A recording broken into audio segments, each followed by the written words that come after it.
जय Hind. Indian news analysis के नए एपिसोड में आपका स्वागत है। और आज के इस वीडियो में हम बात करेंगे एक ऐसे टॉपिक के बारे में जो कि काफ़ी ज़्यादा विवादास्पद भी है और इस पर बहुत सारी चर्चाएं हो चुकी हैं, लेकिन इस पर बात करना भी ज़रूरी है। हम बात करने वाले हैं एडिशनल राफेल जहाज़ों की खरीद के बारे में कि क्या भारतीय वायुसेना को ये जो सेकेंड डील होगी ये सस्ते में हो जाएगी या फिर भारतीय वायुसेना को इसके लिए फिर से अतिरिक्त पैसे देने पड़ेंगे, और क्या भारतीय वायुसेना एक बार फिर से उस गलती को दोहरा सकती है जो भारतीय वायुसेना ने मिराज 2000 के केस में किया था। तो आइए जान लेते हैं। दरअसल भारतीय वायुसेना को लेकर के हम ये मानते रहे हैं कि शायद भारतीय वायुसेना एक बार फिर से एडिशनल राफेल जेट की तरफ जाए, क्योंकि भारतीय वायुसेना का जो झुकाव रहा था वो हमेशा से अतिरिक्त राफेल जहाज़ों की खरीद पे ही रहा था। लेकिन हाल ही में मिनिस्ट्री ऑफ डिफेंस और भारत के वायुसेना प्रमुख के बयानों में हमको कुछ अंतर दिखाई पड़ा। एक तरफ जहां भारतीय वायुसेना प्रमुख ने ये कहा था कि वो इस समय पूरे मामले की जांच पड़ताल कर रहे हैं, भारतीय वायुसेना हर पहलू को देख रही है और हो सकता है कि भारतीय वायुसेना सिम उन्हें एयरक्राफ्ट पर जाए जिनका अभी रिसेंट प्रोक्योरमेंट हुआ था, क्योंकि भारतीय वायुसेना अब किसी नए टाइप के फाइटर एयरक्राफ्ट को अपने बेड़े में शामिल नहीं करना चाहती। वहीं मिनिस्ट्री ऑफ डिफेंस के सोर्सेज के द्वारा जो बातचीत हुई उससे कहीं ना कहीं हमको ये संदेह जरूर हुआ है कि अगर कॉस्ट में कोई खास फर्क ना आया या भारतीय वायुसेना के लिए कोई खास डिस्काउंट ना मिले तो मिनिस्ट्री ऑफ डिफेंस किसी दूसरे टाइप के फाइटर एयरक्राफ्ट को सिलेक्ट करने में पीछे नहीं रहेगी। आइए जान लेते हैं इसका मेन कारण क्या है। जब भारत ने पहली बार 36 राफेल जहाज खरीदे थे उनको लेकर के ये माना गया था कि वो महंगे इसलिए थे क्योंकि भारत ने अब उन पर कस्टमाइजेशन करवाई थी, भारत को इंफ्रास्ट्रक्चर बिल्ड करना था, पायलट्स के ट्रेनिंग प्रोग्राम भी शामिल थे और माना जा रहा था कि जब एडिशनल बैच का ऑर्डर प्लेस किया जाएगा तो ये कीमतें काफ़ी कम हो जाएंगी। लेकिन अभी देखा गया है कि ऐसा कुछ भी होता दिखाई नहीं पड़ रहा है, क्योंकि जितने भी नेगोशिएशन अभी किए गए हैं फ्रांस से उसमें कोई खास प्राइस रिडक्शन देखा नहीं गया है। और अगर आप गौर से यूनाइटेड अरब अमीरात और फ्रांस के बीच हुई राफेल जेट्स की डील को देखें तो वो तकरीबन 80 राफेल के लिए और 12 हेलीकॉप्टर्स को मिला करके 19 बिलियन डॉलर के आसपास पहुंच रही थी।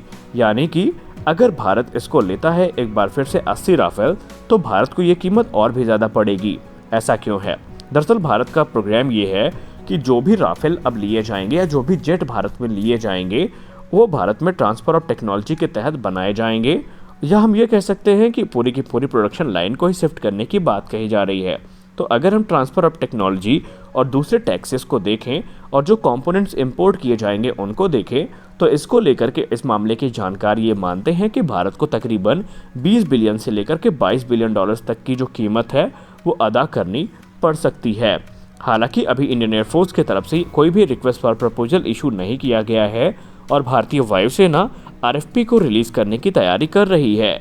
लेकिन 114 फाइटर एयरक्राफ्ट की जब खरीद की बात आती है तो राफेल अभी भी एक फ्रंट रनर है, लेकिन कंपटीशन में जो दूसरे जहाज़ हैं वो भी काफ़ी सस्ते नहीं पड़ने वाले हैं, क्योंकि अगर आप इसके कंपटीशन की बात करें तो जो F-15EX है उसको दूसरा सबसे प्रबल दावेदार माना जा रहा है।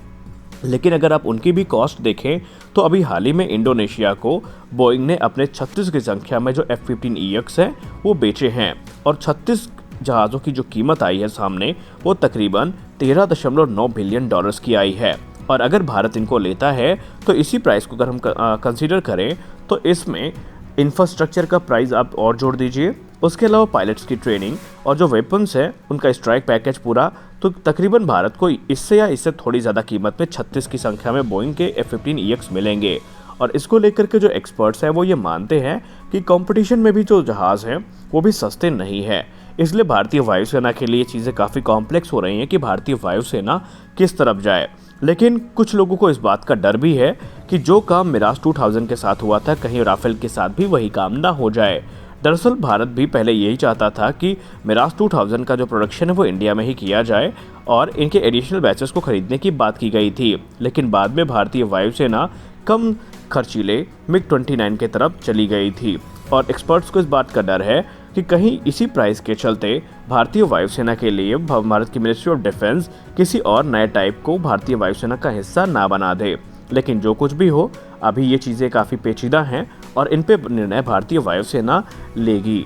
लेकिन अगर हम देखें तो भारतीय वायुसेना का शुरू से जो झुकाव रहा था वो राफेल की तरफ ही रहा था। इसलिए पूरी उम्मीद है कि 2023 में जब इस पे कोई बड़ा निर्णय आएगा तो हमें शायद राफेल का नाम ही सुनने को मिले। लेकिन ये तो फ्यूचर की बातें हैं और ये चीज़ें भविष्य में ही पता चलेंगी। तो फिलहाल के वीडियो में बस इतना ही, मिलते हैं अपने अगले वीडियो में। तब तक के लिए जय हिंद।